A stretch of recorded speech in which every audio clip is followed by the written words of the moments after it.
आजच्या या सखोल चर्चेत खूप खूप स्वागत आहे. हो, खूप छान वाटते इथे येऊन. आजचा आपला विषय असा आहे जो आपल्या सर्वांच्याच अगदी जिव्हाळ्याचा आहे. तसं पाहिलं तर रोजच्या जगण्यात आपण सर्वजण त्याचा कोणत्या ना कोणत्या स्वरूपात सामना करतच असतो. बरोबर. चला तर मग हे समजून घेऊया.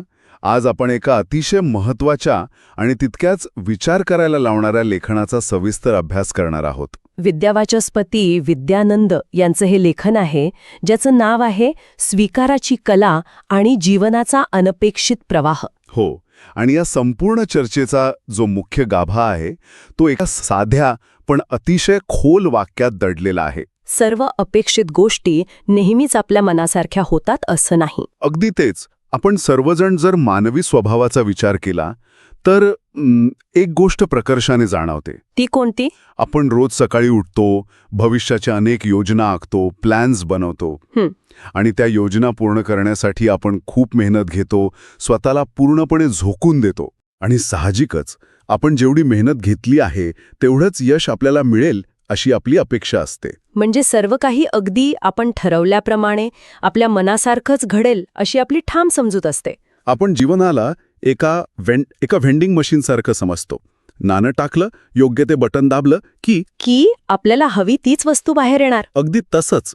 पण खऱ्या आयुष्यात नेहमीच तसं होतं का? नक्कीच नाही. मग जेव्हा गोष्टी आपल्या मनासारख्या घडत नाहीत, जेव्हा अचानक एखादं अनपेक्षित वळण येतं, तेव्हा काय होतं? हाच तर प्रश्न आहे. याच वास्तवाचा वेध घेणे आणि त्यातून मार्ग काढणे हाच आपल्या आजच्या या चर्चेचा उद्देश आहे. आणि या विषयावर बोलताना मला एका गोष्टीवर विशेष प्रकाश टाकावासा वाटतो. नक्की सांगा. मानवी अपेक्षा आणि जीवनातील वास्तव यांच्यात नेहमीच एक मोठी दरी राहिलेली आहे. म्हणजे आपण वास्तवाकडे दुर्लक्ष करतो असं म्हणायचंय का? तसं नाही, पण आपण जेव्हा एखाद्या गोष्टीची अपेक्षा करतो तेव्हा आपण आपल्या मनाच्या एका अतिशय सुरक्षित आणि मर्यादित चौकटीत विचार करत असतो. आपल्याला वाटत असतं की आपण सगळे शक्य असणारे परिणाम गृहीत धरले आहेत. बरोबर. पण वास्तव हे त्या चौकटीपेक्षा खूप मोठं, गुंतागुंतीचं आणि अनेकदा आपल्या आकलनात पलीकडचं असतं. खरे. विद्यावाचस्पती विद्यानंद यांच्या लेखनावर आधारित आपली ही चर्चा केवळ तत्वज्ञानाचे कोरडे नियम सांगत नाही. ती एका अत्यंत व्यावहारिक सत्याची ओळख करून देणारी आहे. अपेक्षा आणि वास्तवातील या अंतरामुळे येणारं नैराश्य आणि त्यातून बाहेर पडून स्वीकाराची कला कशी आत्मसात करायची याची एक स्पष्ट यंत्रणा लेखकांनी यात मांडली आहे. पण मला इथे लगेच एक प्रश्न पडतो. आपण म्हणतो की आपण सुरक्षित चौकटीत विचार करतो, पण कोणतंही ध्येय गाठायचं असेल तर एक चौकट, एक प्लॅन तर असावाच लागतो ना? नक्कीच, प्लॅन असावा लागतो. प्रत्येक व्यक्ती या जगात कोणतं ना कोणतं स्वप्न उराशी बाळगून जगत असते. मग तो एखादा विद्यार्थी असो जो स्पर्धा परीक्षांसाठी रात्रंदिवस अभ्यास करत आहे, किंवा एखादा व्यावसायिक असो जो आपल्या नवीन व्यवसाय वाढवण्यासाठी स्वतःचं सर्वस्व पणाला लावत आहे.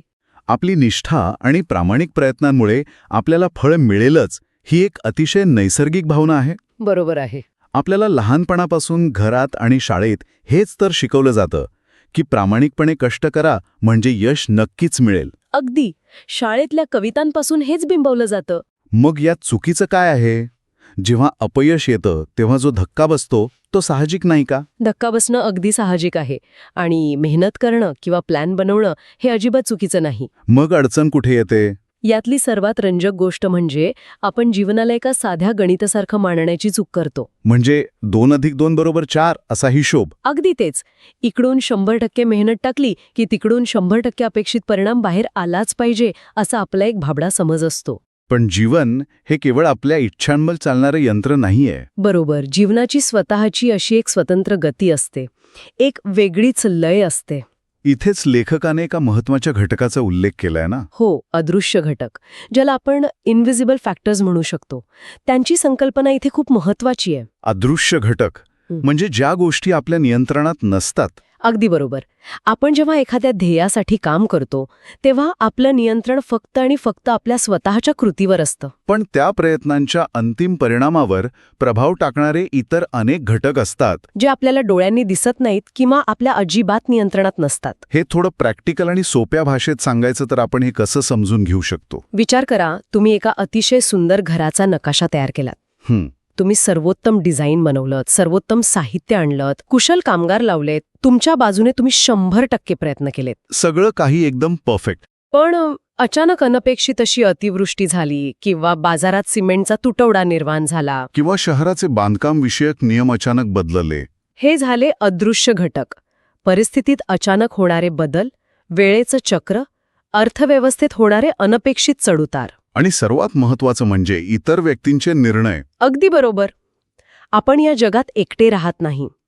एका मोठ्या जाळ्याचा आपण एक छोटासा भाग आहोत. म्हणजे अनेक लोकांच्या कृती आणि निर्णयांचा थेट परिणाम आपल्या जीवनावर होत असतो. उदाहरणार्थ, तुम्ही नोकरीच्या मुलाखतीला गेलात, तुमची तयारी सर्वोत्तम होती, तुम्ही सगळ्या प्रश्नांची उत्तरे बरोबर दिलीत. पण समोरच्या अधिकाराची मानसिकता त्या दिवशी वेगळी होती. किंवा त्यांच्या कंपनीचं बजेट अचानक कमी झाल्यामुळे त्यांनी ती जागाच रद्द केली. यात तुमची काही चूक नसते. अजिबात नाही.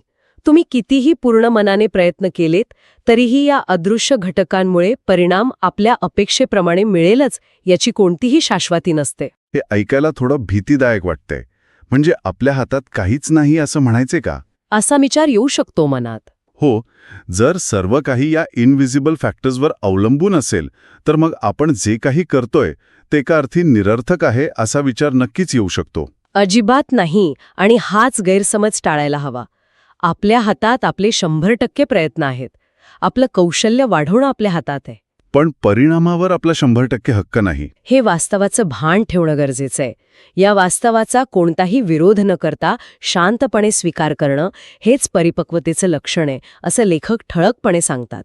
म्हणजे हीच ती स्वीकाराची कला ज्याचा उल्लेख शीर्षकात आहे. हो, जेव्हा आपण ही गोष्ट समजून घेतो तेव्हा अपयश आल्यावर आपण स्वतःला किंवा नशिबाला दोष देणं थांबवतो. आपण हे मान्य करतो की आपण आपला भाग योग्य प्रकारे पार पाडला, पण इतर घटक अनुकूल नव्हते. इथेच खरी गंमत आहे.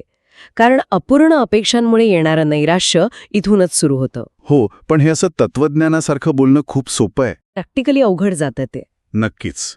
प्रॅक्टिकली विचार केला तर जेव्हा एखाद्या माणसाने आपलं रक्त आटवून एखादं काम उभं केलेलं असतं आणि ते कोसळतं, तेव्हा ही परिपक्वता वगैरे शब्द आठवत नाहीत. तेव्हा आधी प्रचंड नैराश्य येतं, संताप येतो. मी इतका प्रयत्न केला, सर्वस्व पणाला लावलं, काहीही कमी पडू दिलं नाही, तरीही माझ्याच बाबतीत असे का झाले हा प्रश्न माणसाला आतून पोखरून काढतो. एक प्रकारची प्रचंड हतबलता येते. अशावेळी माणसाने काय करावं? विद्यानंद यांच्या लेखनात या नैराश्यातून बाहेर येण्यासाठी काही विशिष्ट मार्ग सांगितला आहे का? होय, आणि तोच या विश्लेषणाचा सर्वात महत्वाचा आणि प्रॅक्टिकल गाभा आहे. तर तो मार्ग काय आहे? जर आपण याचा मोठ्या चित्राशी संबंध जोडला तर आपल्याला या प्रश्नामागील खऱ्या अर्थाचा उलगडा होईल. म्हणजे आपण स्वतःपुरतं न पाहता व्यापक दृष्टिकोन ठेवायला हवा. अगदी.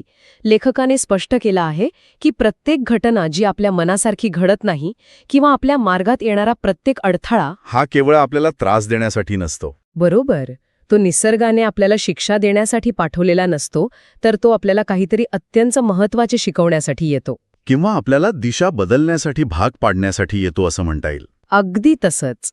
आणि इथेच स्रोतामध्ये काही अत्यंत प्रेरणादायी उदाहरणांचा संदर्भ येतो, ज्यातून हा मुद्दा अधिक स्पष्ट होतो. महान व्यक्तींच्या आयुष्यातील उदाहरणे? हो, आपण इतिहासात डोकावून पाहिलं तर असे अनेक महान लोक दिसतात ज्यांच्या आयुष्यात सुरुवातीला प्रचंड मोठ्या अनपेक्षित घटना घडल्या. त्यांना जे हवे होते ते कधीच मिळाले नाही. लेखकाने दिलेल्या संदर्भानुसार आपण अब्राहम लिंकन यांचं उदाहरण घेऊ शकतो. त्यांना त्यांच्या सुरुवातीच्या आयुष्यात राजकारणात आणि व्यवसायात अनेक वेळा दारुण अपयश आले. त्यांच्या मनासारख्या गोष्टी अजिबात घडल्या नाहीत, पण जर त्यांनी त्या अपयशाला आपला शेवट मानला असता तर ते अमेरिकेचे सर्वात महान राष्ट्राध्यक्ष कधीच बनू शकले नसते. किंवा थॉमस एडिसन यांच्याबद्दल विचार करूया. विजेच्या बल्बचा शोध लावताना ते हजारो वेळा अपयशी ठरले. त्यांच्याही अपेक्षा प्रत्येक प्रयोगावेळी भंगावत होत्या. पण त्यांनी प्रत्येक अपयशाला एक नवा धडा मानला. मार्ग चालत नाही म्हणजे मला दुसरा मार्ग शोधला पाहिजे, हा दृष्टिकोन त्यांनी ठेवला. त्या अनपेक्षित धक्क्यांनीच त्यांना एका नव्या, अधिक उज्ज्वल दिशेने नेले. म्हणजे परिणामावर लक्ष केंद्रित करण्यापेक्षा शिकवण घेण्यावर त्यांचा भर होता. बरोबर. हे मुद्दे पटण्यासारखे नक्कीच आहेत. पण पुन्हा तोच प्रश्न येतो. एडिसन किंवा लिंकन हे खूप मोठे लोक झाले, त्यांच्याकडे ती दूरदृष्टी होती. सर्वसामान्य माणसाच्या आयुष्यात जेव्हा अचानक नोकरी जाते किंवा एखाद्या छोट्या व्यावसायिकाचं मोठं आर्थिक नुकसान होतं, तेव्हा तो स्वतःची तुलना त्यांच्याशी करून लगेच शांत होऊ शकत नाही. त्याला घराचा EMI भरायचा असतो, कुटुंबाला सांभाळायचं असतं. हो, मग सर्वसामान्य माणसाने या नैराश्याच्या क्षणी आपले विचार कसे बदलायचे?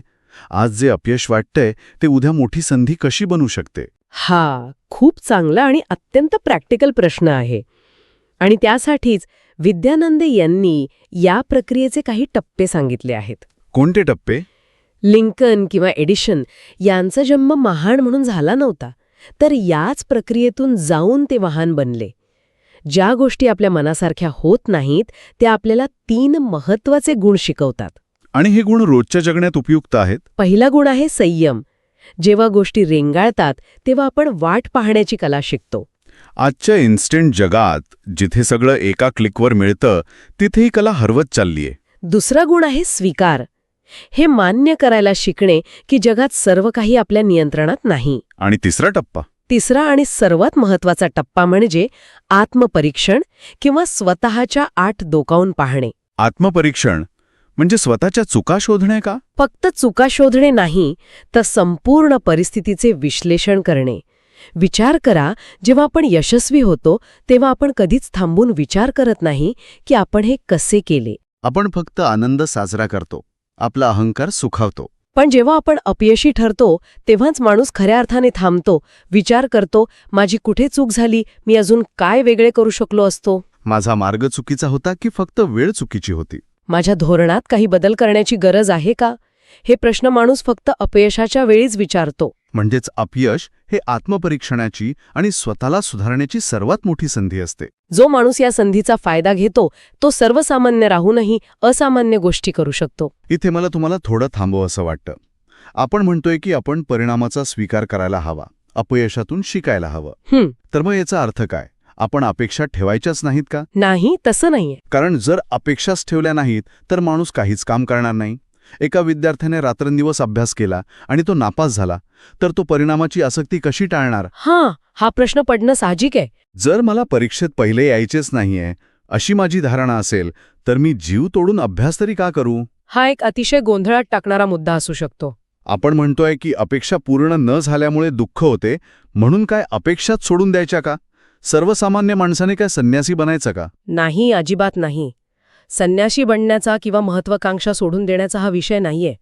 आणि स्रोतामध्ये याचं अतिशय स्पष्ट उत्तर दिलं आहे. ते काय आहे? अपेक्षा ठेवणं अजिबात चुकीचं नाही. कोणतीही नवीन निर्मिती, कोणतीही प्रगती ही एका अपेक्षेतूनच जन्म घेते. एडिसनला बल्ब बनवण्याची अपेक्षा होती म्हणूनच त्याने 1000 प्रयोग केले. पण समस्या अपेक्षित नाही, तर त्या अपेक्षेशी जोडल्या गेलेल्या अत्यधिक आसक्तीमध्ये आहे, ज्याला आपण ओव्हर अटॅचमेंट म्हणतो. अत्यधिक आसक्ती हे जरा अजून सविस्तर उलगडून सांगाल का?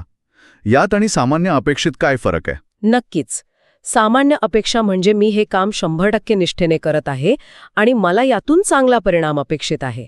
आणि अत्यधिक आसक्ती म्हणजे मी हे काम केले आहे त्यामुळे मला हाच आणि असाच परिणाम मिळाला पाहिजे, आणि जर तो मिळाला नाही तर माझे जीवन व्यर्थ आहे, मी कुचकामी आहे, अशी टोकाची भावना बाळगणे. जेव्हा आपण एखाद्या परिणामाला आपल्या आनंदाचा आणि आपल्या अस्तित्वाचा एकमेव आधार बनवतो तेव्हा आपण दुःखाला आमंत्रण देत असतो. तुम्ही मगाशी जे विद्यार्थ्याचं उदाहरण दिलेत त्यावर विचार करूया.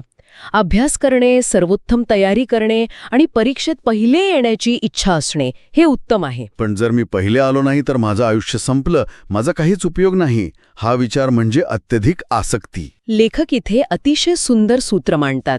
प्रामाणिक प्रयत्न करत राहणे पण परिणामाचा अतिआग्रह न धरणे हीच जीवन जगण्याची शहाणी पद्धत आहे. म्हणजे आपण जे नेहमी ऐकतो की आपले लक्ष फक्त प्रवासावर आणि आपल्या कर्मावर असावं, तसाच हा प्रकार आहे. अगदी तसाच. जे आपल्या हातात आहे म्हणजेच आपले प्रामाणिक प्रयत्न, आपली मेहनत, आपली रणनीती, आपले कौशल्य यावर आपण 100% लक्ष केंद्रित केले पाहिजे. म्हणून स्वतःला मानसिक तणावात ढकलण्यासारखे आहे. अगदी बरोबर. आणि इथेच खऱ्या अर्थाने शांतता आणि संतुलनाचा प्रश्न येतो. आजकाल आपण पाहतो की माणसाचे मानसिक संतुलन खूप लवकर बिघडते. छोटीशी गोष्ट मनासारखी झाली नाही की लोक तणावाखाली येतात. याचं मुख्य कारण हेच आहे की आपण स्वीकाराची वृत्ती गमावून बसलो आहोत. आपण परिस्थितीशी सतत भांडत असतो.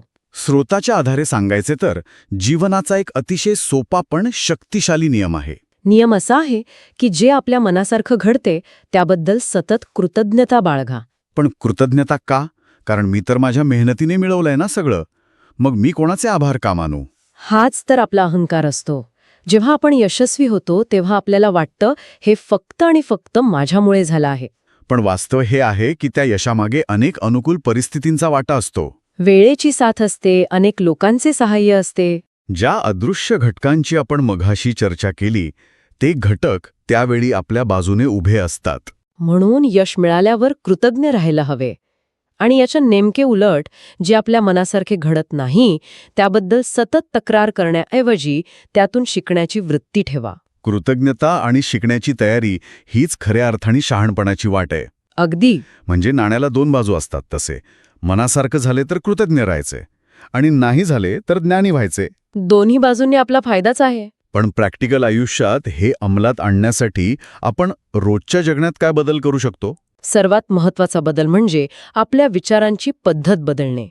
जेव्हा एखादी गोष्ट फसते तेव्हा माझ्याच बाबतीत असे का हा रडत खडत विचार करण्याऐवजी ठीक आहे, हे असं घडलंय, आता यातून मी काय नवीन करू शकतो हा प्रश्न स्वतःला विचारणे.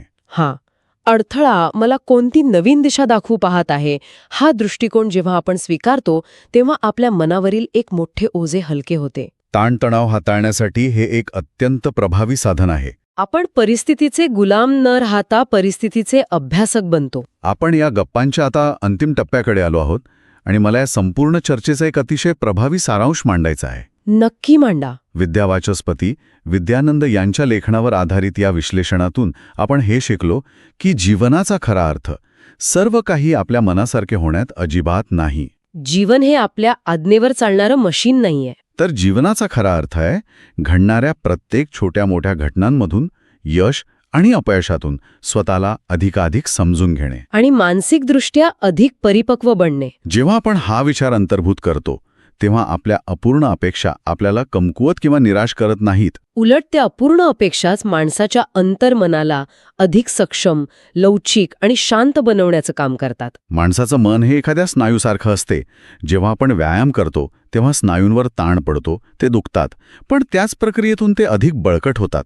अगदी तसेच जेव्हा मनाला अपेक्षेविरुद्ध परिस्थितीचा सामना करावा लागतो, जेव्हा अनपेक्षित संकटे येतात तेव्हाच ते अधिक खंबीर होते. आणि हाच तो विचार आहे जो आजच्या धावपळीच्या आणि तणावपूर्ण जगात आपल्याला एक कायमस्वरूपी मानसिक स्थैर्य देऊ शकतो. अगदी 100% खरं आहे हे. या विश्लेषणाच्या शेवटी मला एक असा विचार मांडायचा आहे जो या संपूर्ण स्रोताच्या मूळ कल्पनेवर आधारित आहे, पण जो आपल्याला एका वेगळ्याच पातळीवर विचार करायला भाग पाडेल. कोणता विचार? आपण आत्तापर्यंत अपयश आणि निराशा यांच्याशी कसे जुळवून घ्यायचे हे पाहिले, पण विचार करा जर आपल्या मनासारख्या न घडणाऱ्या गोष्टीच आपल्याला सर्वाधिक परिपक्व, शहाणे आणि सक्षम बनवत असतील तर काय? तर आपण आपल्या रोजच्या जीवनातील हे नैराश्य आणि अपयश यांना आपल्या प्रगतीतील अडथळे मान्य का सोडत नाही? हे खूपच वेगळ्या दृष्टिकोनातून पाहिल्यासारखं आहे. त्याऐवजी आपण त्यांना आपल्या मनाच्या आणि व्यक्तिमत्वाच्या विकासासाठी निसर्गाने तयार केलेले एक खास प्रशिक्षण किंवा ट्रेनिंग का मानू नये? जसं खेळाडूंना अधिक मजबूत बनवण्यासाठी कठीण प्रशिक्षणातून जावे लागते, तसेच कदाचित हे आपले मानसिक प्रशिक्षण असावे. अगदी बरोबर. कदाचित जे आपल्या मनासारखे होत नाही तेच खऱ्या अर्थाने आणि दीर्घकालीन दृष्टिकोनातून आपल्या भल्यासाठी असते. निसर्गाचं हे प्रशिक्षण जर आपण आनंदाने स्वीकारले तर जीवनातील कोणतीही अनपेक्षित घटना आपल्याला कधीही आतून मोडू शकणार नाही. हा विचार नक्कीच एका नव्या शांततेकडे आणि आत्मविश्वासाकडे घेऊन जाणार आहे. नक्कीच. याच अत्यंत सकारात्मक, शांत आणि विचारप्रवर्तक वातावरणात आपण आजच्या या सखोल चर्चेची सांगता करत आहोत. हा जो शेवटचा विचार आपण मांडला निसर्गाच्या प्रशिक्षणाचा, त्यावर नक्की मनन करा. जेव्हा आपल्या मनासारखी एखादी गोष्ट घडत नाही तेव्हा हा विचार आपल्याला नक्कीच एक नवी ऊर्जा आणि नवी दृष्टी देईल. आज या गप्पांमध्ये सहभागी झाल्याबद्दल खूप खूप धन्यवाद. धन्यवाद. असाच नवनवीन गोष्टींचा वेध घेत राहूया आणि जीवनाचा हा अनपेक्षित प्रवाह आनंदाने स्वीकारत राहूया.